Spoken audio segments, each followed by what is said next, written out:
Hello students, welcome to another session of online class. Today we are discussing a topic called orthogonal basis and a new method called Gram-Schmidt orthogonalization procedure.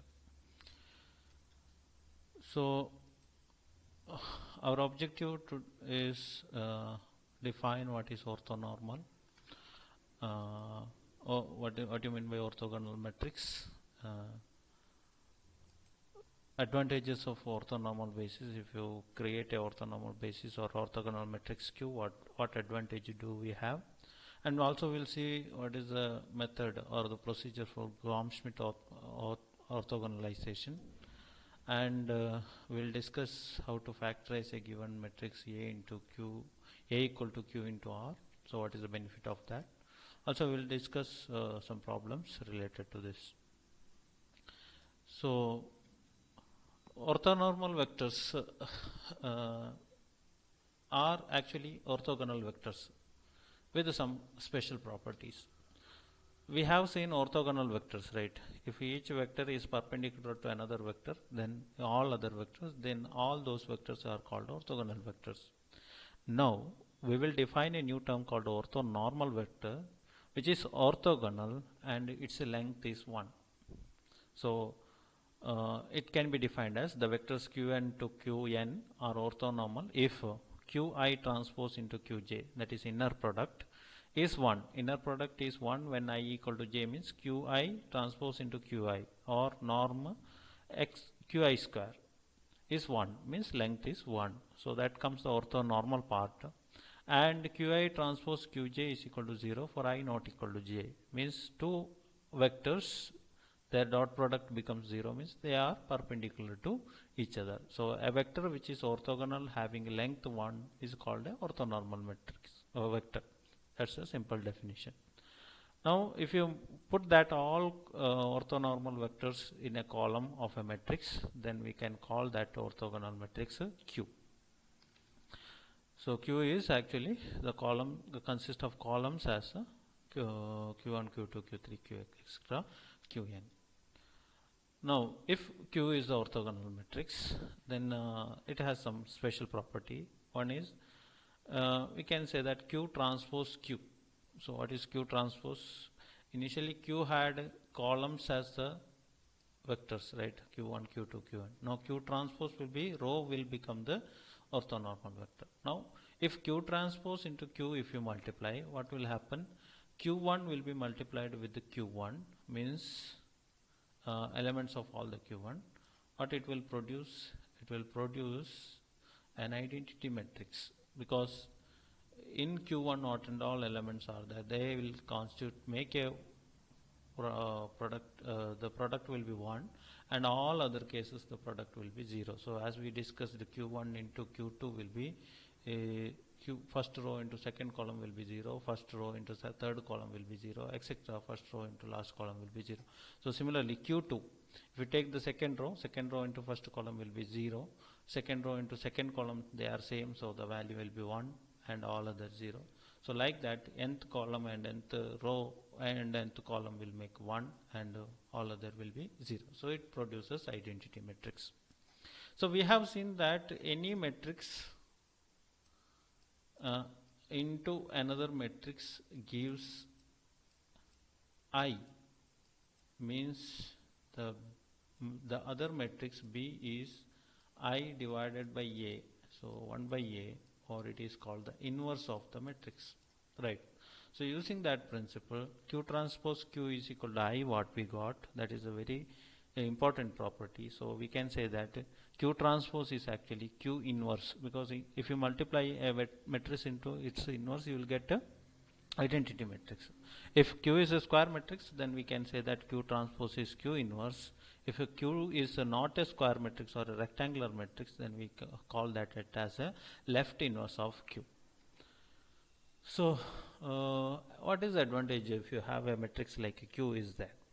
So the first one, the Q has a property, if you multiply any vector with the Q, its length gets preserved, thereby the inner product also, length means inner product only. So multiplying the inner product with the Q is same, is preserved, means there is no change in the product. every vector B is the sum of its own one dimensional projections onto the lines through the Q's. So I'll explain that one here. So we have something called B is equal to any vector in a space can be written as a linear combinations of bases, right? So the bases are Q1 to Qn. So I can write x1 q1 plus x2 q2 plus xn etc xn qn. So instead of this one I can write it as B is equal to q into x. So if I can write like that, then if I multiply this equation with the q transpose, what you will get, q transpose into B, q transpose into B is equal to q transpose into q. Now what we have seen so far, q transpose into q is q transpose is, in the previous slide we have seen it is the inverse. So inverse into q will give I. So I into x or simply x. So therefore I can rewrite x is equal to q transpose B. So I can identify all the coefficients of the linear combination. So just without finding the inverse, just changing the rows into columns into rows or rows into columns, I can identify. That is the very better example. And so if you see in this advantage, q transpose is actually q1 transpose, q2 transpose, everything into x, right? So everything becomes rows here. So q1 transpose into B, x2 is q2 transpose into B, etc. xn is qn transpose into B. Now actually B is equal to x1 q1. So I am taking this equation again, x2 q2 etc. Instead of x1 I am substituting q1 transpose B q1, q2 transpose B q2 etc. qn transpose B qn. Now I can, since q1 transpose B is a scalar quantity, I can bring a q1 in front. So q1 into q1 transpose B, q2 into q2 transpose B, qn into qn transpose B. So I can take any element in this linear combination. So which is qi into qi transpose into B. There is no denominator, so I will introduce a denominator 1. So that can be written as qi transpose divided by 1. And we have seen that qi transpose into qi is 1. So I can bring that term here instead of 1, which is actually, we have seen this one in the last class, A into A transpose divided by A transpose into A. We have seen what is this actually. It is the one dimensional projection, right? This is the one dimensional projection. So I can say that from the previous one, all the any element in the vector B is, this is the one dimensional projection of B on Q1. This is the one dimensional projection of B on Q2, etc. This is the one dimensional projection of B on Qn. So that is what he written here. Every vector B is the sum of its one dimensional projection onto the lines through Qs. I think this is clear for you. Now we will move to the next topic. So this we have seen. If Q has orthonormal columns, the least squares problem becomes easy. Why? Because we have Qx is equal to B is the equation now. Instead of Ax equal to B, Qx equal to B. If it is like this, instead of A, if Q was there, then Q transpose Q, X is equal to Q transpose B, pre-multiplying it with the Q transpose. Now, what is Q transpose into Q? Q transpose is actually inverse, right? Transpose is inverse in the case of Q. That is the important property of Q. So inverse into this original, it will give I. So I can write it as X is equal to Q transpose B. So if Q is a rectangular matrix, then Qx equal to B has no solution. That is what mentioned here, no solution, or no solution for most B. Then my solution will be an estimate of the X. So that can be using this equation I can identify X cap is equal to, because this becomes I, and this becomes I into X cap is X cap. So X cap is equal to Q transpose into B. So without finding inverse, so can do. And the projection is Q times X, that will be Q transpose B, and the projection matrix is P equal to Q into Q transpose. Projection matrix also can be easily found. If A was there instead of Q, if it is was A, I have to do this operation. This you might have seen. P projection matrix is given by A into A transpose A whole inverse into A transpose. So we have to find A transpose A, and you have to find the inverse, which is the tedious task while doing the matrix operation. Finding an inverse requires more computation. So this operation is cancelled in this case because it's inverse, and the product of transpose and the same in original becomes I in the case of orthonormal column matrix or orthogonal matrix Q. So to convert any matrix into that form, orthonormal form, we have something called Gram-Schmidt orthogonalization procedure. Now consider x and y axis, and I have taken a vector in one dimension, that is A, vector A. Okay, then I am finding the unit length vector in the direction of A. So in the direction of A means the vector will be in the same direction as mentioned here, and its length should be 1. So how to do? If you have a vector A which is having the length 5, then length is 5, then what I have to do? I want a 1 length vector, so I have to scale it by 5. So that is what we have done here. A is scaled by its length, so you will get a vector of length 1. So this is a unit length vector. It's called Q1. So we got the first orthonormal vector, right? This is the first orthonormal vector. The second step is, if you have many vectors like A, B, C. A I have converted to orthonormal vector. Now from B I have to get another orthonormal vector. So what I have to do is, I will consider the next vector. Let us consider it is in this direction, B, and we can draw a perpendicular to that one. So this is actually, this point is actually P, the projection, right? So what is the expression for projection? Projection is Q1 into Q1 transpose. Actually you might have studied this as A transpose. Remember this equation, this is very important. A transpose divided by A transpose A. So here also it becomes Q1 transpose divided by Q1 transpose into Q1 transpose into Q1. Actually Q1 transpose into Q1 boils up to 1. So this becomes only Q1 into Q1 transpose B. So we got the projection value, right? So I want another matrix B. Okay, so what is the direction of this matrix, or what is the length of this matrix? Actually this much is P, vector P, and this, let it be a B, and this is small b. So from triangular law of vector addition, I can write B, capital B plus P, because they are in the same direction, gives a B. Or capital B is what I want, which is an orthogonal vector to Q1, will be B minus P. B minus P. So I can write B equal to B minus P.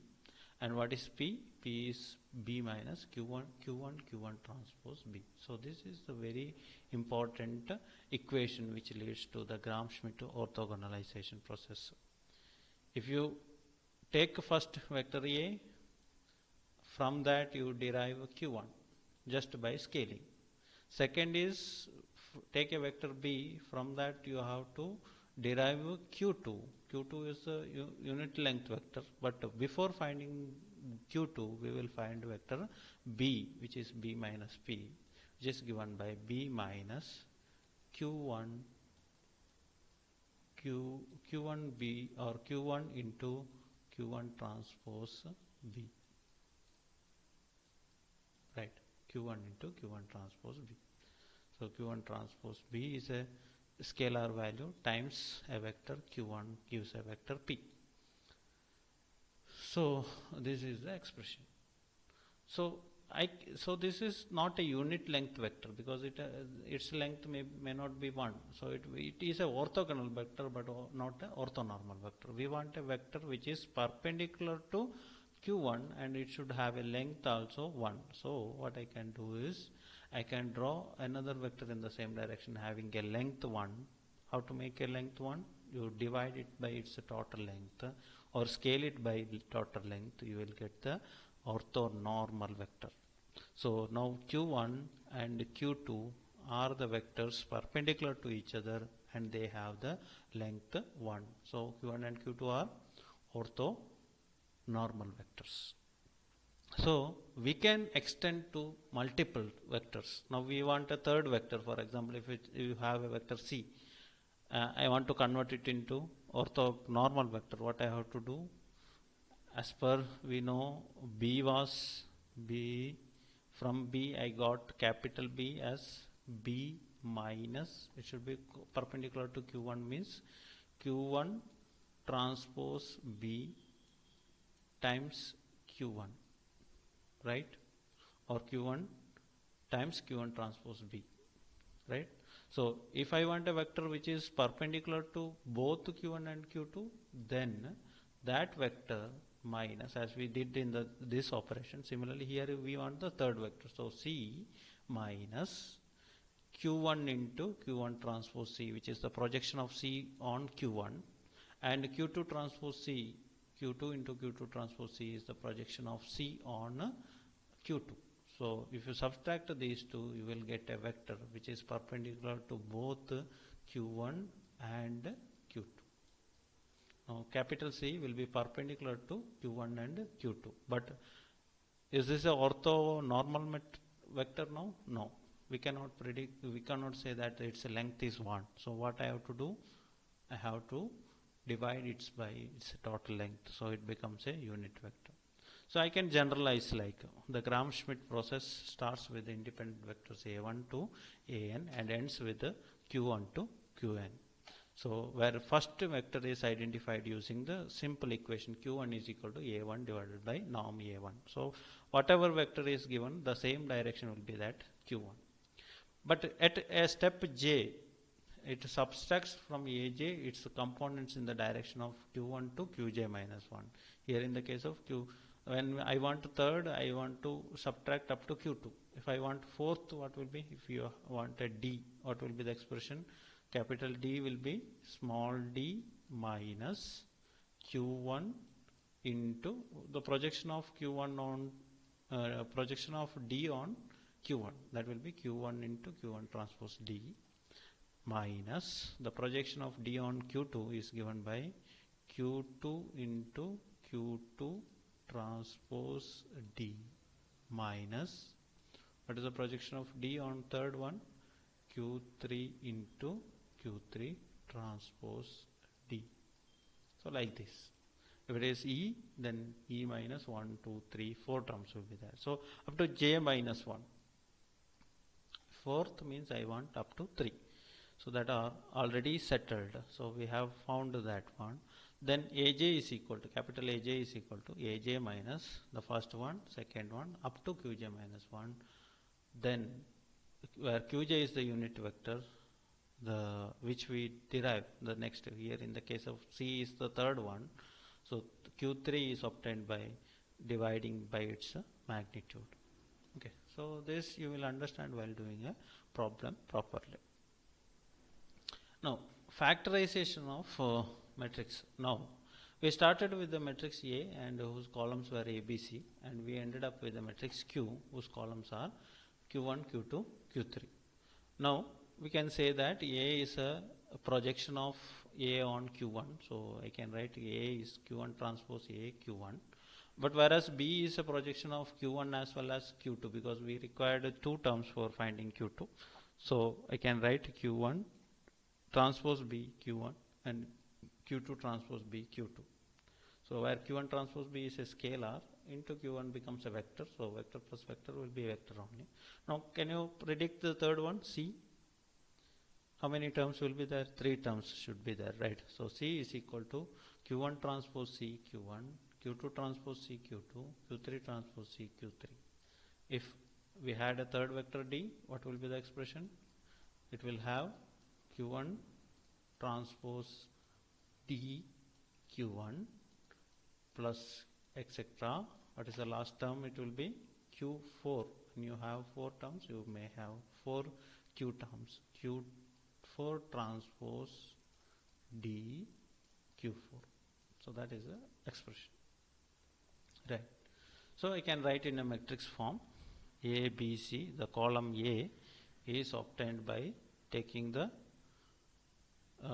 first Q1 into Q1 transpose A, so that will be A, and the second one will be Q1 first row into this one, right? So this row into this one becomes Q1 transpose B plus Q1 Q2 second element in the second, Q2 transpose into B, so that is why we will get B, and C is this entire row into entire column, so it will become C.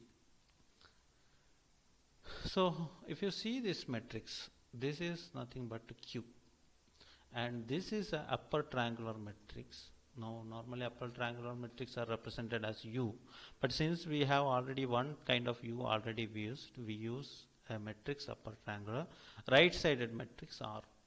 Don't confuse it with the row reduced echelon form R. This is a right sided upper triangle matrix R.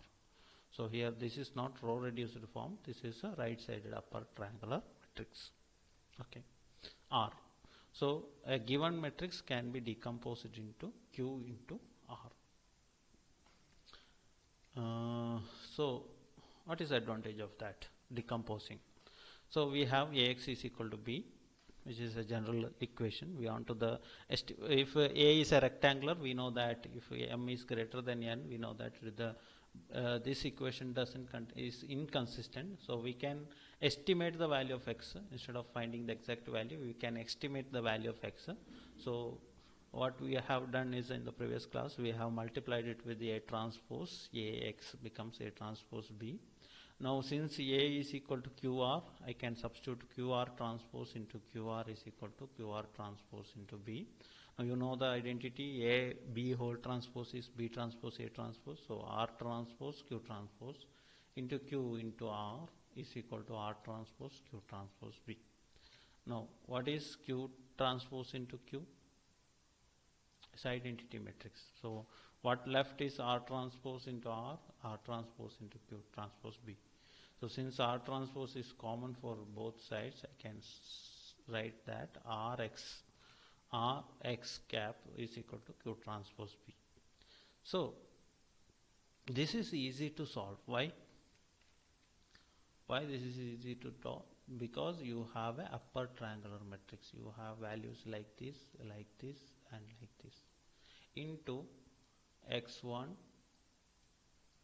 x2, x3 equal to a product of two matrix. Again it will be a column matrix like this. So from this one you can this into x3, or this is suppose a into x3 is equal to this value, you can find x3 directly. Once you find, you have two variable equation, you can find x2. Once you can, so back substitution, this is called back substitution. So when you have upper triangular matrix, back substitution is easier, so we go for that. So this will be easier method to analyze. So we'll consider the problem next. Given a matrix A, and you have to find the orthonormal set of Q1, Q2, Q3, for which Q1, Q2 span the column space of this one, which fundamental subspace contains Q3. What is the least square solution of Ax is equal to B, if B is given as 1 to 7. Now, how many columns are there in this one? A, 2. So how many orthogonal matrix orthogonal vectors we will get? Q1 for the first column, Q2 for the second columns. Then you have doubt here, what is this Q3? It is given Q3 should be perpendicular to both Q1 and Q2. We studied in the previous chapter, instead of orthogonal vectors we have orthogonal subspaces also, right? And in that one we have seen that column space of A transpose, the column space of A has a perpendicular to null space of A transpose. Do you remember this one? Column space of A. So column space of A is a combination of Q1 and Q2. Then null space has a basis, right? That will be Q3. So using orthogonal Gram-Schmidt process, we can find only two of them, and using the previous method for finding the null space of A transpose or null space of left null space, we can identify the third product. Okay, we'll first deal with the Q1 and Q2. We'll complete that one, and first we'll complete Q1 and Q2, then we'll come for the Q3 part. Before that, before finding the Q3, we'll find this one also, the estimate of least square solution for Ax is equal to B. This is done by using the representation A equal to Q into R. So we have to do these operations. So the first we have A equal to 1, 2, minus 2, 1, minus 4, which can be taken as two vectors, A 1, 2, minus 2, and B is equal to 1, minus 1, 4. Now Q1 is obtained directly, as we said. The first step is to first vector and divide it by its magnitude. So A by mod A, so norm A. So 1 by what is norm A? Actually norm A is length of this one, so root of 1 square plus 2 square plus minus 2 square into 1 to 2. So what you will get, 1 plus 4, 8 plus 1 plus 4, 5 plus 4, 8, 5 plus 4, 9. So root of 9 is 3. So that will be 1 by 3 into 1, 2, minus 2. So I can write it as 1 by 3, 2 by 3, minus 2 by 3. So you got Q1. Now what is the next step? I have to find the perpendicular vector, capital B. So we have only two here. If we have multiple, then you have to find C, D, etc. But here we can stop at B. So how to find that? When we have the equation B minus Q1 transpose B Q1. That is projection of B on Q1. You can write in any order. So I have written like this. But this should be together. Q1 transpose B should be together, because that is this converts to scalar. So we'll substitute B is equal to 1, 1, minus 4. 1 minus 1, 4, minus Q1 transpose. Q1 was 1 by 3, 2 by 3, minus 2 by 3. We got in the previous one. So into B is 1 minus 1, 4, into Q1 again 1 by 3, 2 by 3, minus 2 by 3. Is equal to 1 minus 1, 4 minus. So multiply this 1 by 3. So 3 is a common term. I can take it commonly. So 1 into 1, 1. 2 into minus 1, minus 2, minus 2 into 4, minus 8. So 1 minus 2 minus 8 by 3 into 1 by 3, 2 by 3, minus 2 by 3. So what is the value on minus 2 minus 8 will be minus 9 by 3. That will be minus 3 into 1 by 3, 2 by 3, minus 2 by 3. So minus 3 into minus into minus plus 3. 3 into 1 by 3 will be 1. 3 into 2 by 3 will be 2. 3 into minus 2 by 3 will be minus 2. So add these two terms, you will get 1 plus 1 is equal to 2, minus 1 plus 2 equal to 1, and 4 minus 2 equal to 2. So you got B. Now we have to find Q2. This you may forget, so remember this always. Once you get the B, you have to normalize it, then only it becomes orthonormal vector. So normalization is done by dividing by its length. So B by norm B, that will be 1 by root 2 root of first square plus second element square plus third element square. So 2 square plus 1 square plus 2 square, again it will be 3. So it will be 2 by 3, 1 by 3, 1 by 3. So you got two vectors, Q1 as well as Q2. Now our step is we have to factorize A equal to Q into R. So as I said, we want the three terms.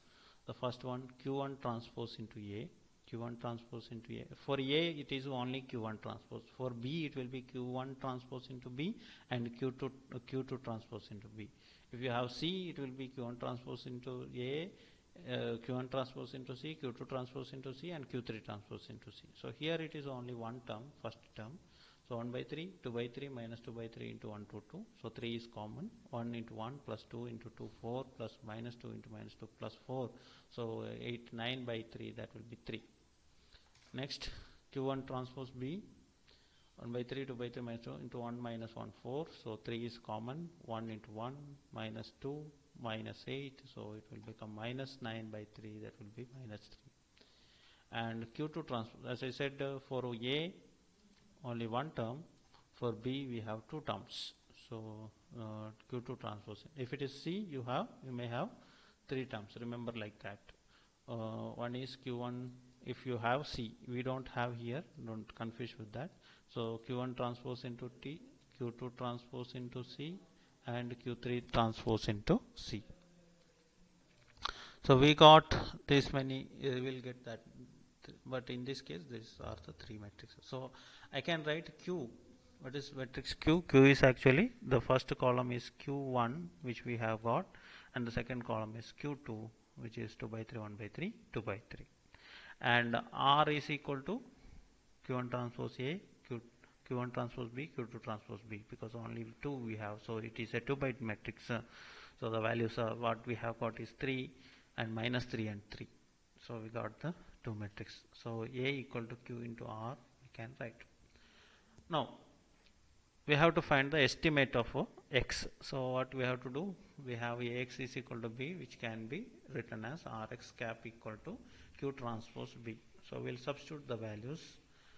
R is 3 minus 303 into X cap is X1 cap into X2 cap, X1 cap and X2 cap, and Q transpose is we had Q as Q is this one, right? 1 by 3, 2 by 3 minus 2 by 3, 2 by 3, 1 by 3, 2 by 3. So we have to do as a row and multiply it with the 1, 2, 7. Now multiply these terms, what you will get? 1 by 3 into 2 by 3, 1 by 3, 2 by 3 minus 2 by 3 is multiplied with 1, 2, 7. So 3 is common here. So 1 into 1 plus 4, 2 into 2, 4, minus 2 into 7, 14. So 1 plus 4 minus 14 by 3. And in the second row you have second row into the entire column. So 2 plus 1 by 2, 2, and 2 into 7, that is 14. So we will get this is 14 minus 9 by 3, that will be minus 3. This will be 18 by 3, that will be 6. Now 3 is equal to minus 3, 6. So as I said, since this is an upper triangular matrix, it is easy to solve, because the first equation is 3x2 cap is equal to 6. So that will be 3x2 cap is equal to 6, x2 equal to 6, x2 cap is 6. So you got the estimate value for x2. Once it is got, you can use this equation to solve. So what is that equation? 3x1 cap minus 3x2 cap is equal to minus 3, implies x1 is equal to minus 3 plus 3x2 by 3, and you know the value of x2 is 2. Substitute that here, you will get minus 3 plus 6 by 3, that will be 1. So x1 and x2 is equal to 1 and 2. So this is the estimated value. That easy step. Otherwise you have to find the inverse of a matrix, and that is not here. So this completes the Gram-Schmidt orthogonalization part of the question. We had one more part of the question. You have to find a third matrix which is perpendicular to that. So as I said, it is a perpendicular matrix will be in null space of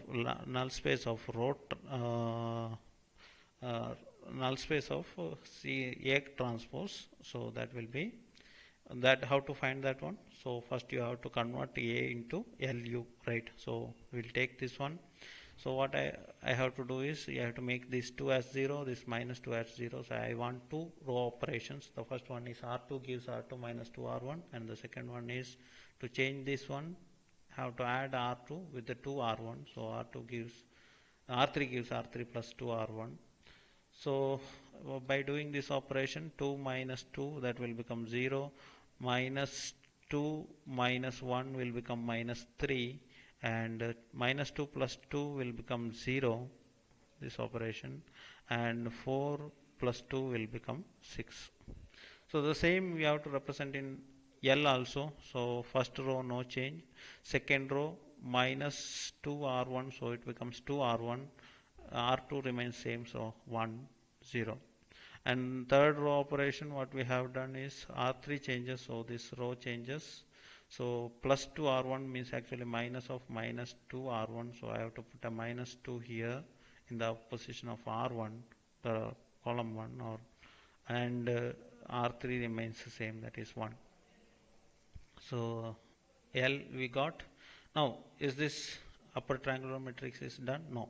First pivot column, first pivot element, next the pivot element comes in this, right? So below that whatever thing is there, that you have to make it to 0. So the operation required is R3 gives R3 plus 2R2, because this is a negative term. 2 times will become minus 6, adding will become 0. So that operation if I do, I'll get 0 plus 0, it will be 0, and 0 6 plus 6 plus minus 6 will be 0. So we done that. And the L operation, so R3 plus R2 means the third row I have to change. The changing element R3 remains 1 only, but R2 is minus 2 times, so minus 2. So you got U and L. Now we want to find the left null space, or basis of left null space. So we know that PA equal to LU, or bring the L to the left side, L inverse PA equal to U. And what is P here? P is the permutation matrix. If you do any row interchange only, that will be there. In this case it will be I only, so I am not touching that.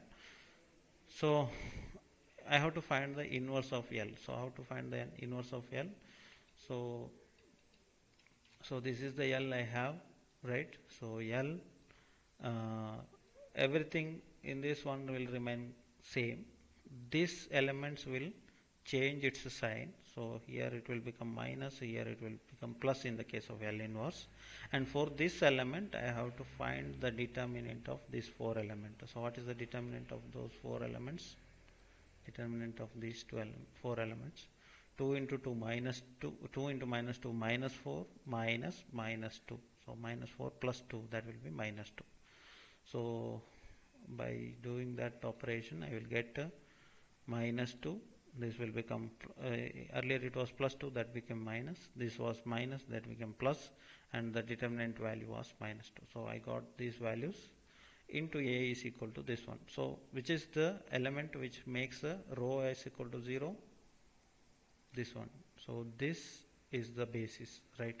So I can say that the basis for null space, left null space, not merely null space, left null space, which is orthogonal to both Q1 and Q2, because left null space is orthogonal to column space. So that will be minus 2, 2, 1. Now is this orthogonal vector? Again no. Why? Because the length is not 1. So what I have to do, I have to divide it by its length. So E divided by norm E. So what is the norm E? Root of minus 2 square plus 2 square plus 1 square. So 8 plus 1, 9. Root of 9 will be 3. So the answer will be minus 2 by 3, 2 by 3, 1 by 3. So you have 2 bases using Gram-Schmidt, and one more basis you got, one more orthogonal vector you got using the fundamental theorem of spaces, vector spaces. So this completes our module matrices. Okay, by this topic we complete our 4th module. I will see in the next module. Thank you.